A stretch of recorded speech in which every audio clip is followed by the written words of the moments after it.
नाशिक शहरासह गंगापूर धरणाच्या पाणलोट क्षेत्रात सुरू असलेल्या संततधार पावसानं गंगापूर धरणाच्या पाणी पातळीमध्ये वाढ झालेली आहे आणि त्यामुळे गोदावरी नदी पात्रामध्ये गंगापूर धरणातून पाण्याचा विसर्ग जो आहे तो मोठ्या प्रमाणात करण्यात आलेला आहे। आपण सध्या गोदावरी नदीवरील रामकुंड परिसरातील दृश्य पाहत आहोत। या ठिकाणी जर बघितलं तर गोदावरी नदी जी आहे ती दुतडी भरून वाहत असल्याचं आपल्याला बघायला मिळत आहे।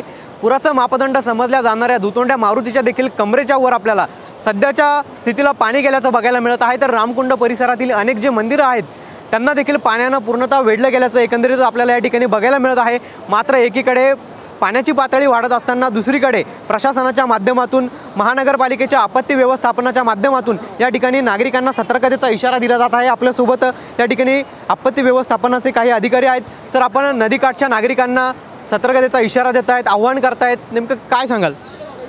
आम्ही नाशिक महानगरपालिका आपत्ती व्यवस्थापन अग्निशामक दल प्रदीप बोरसे स्टेशन ऑफिसर आम्ही सर्व नागरिकांना विनंती करतोय की त्यांनी आपण सुरक्षित स्थळी जायचं आहे, कारण गंगापूर धरणातून 7,500 क्युसेस पाणी सोडण्यात आलेलं आहे आणि परत पाण्याची पातळी परत वाढण्याची शक्यता आहे।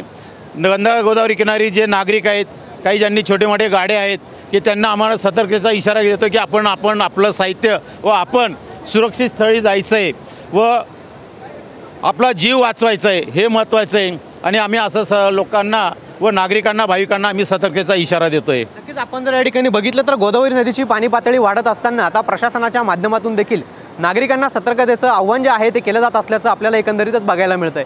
कॅमेरा पर्सन आकाश येवलेसह पवन येवले, TV9 मराठी, नाशिक।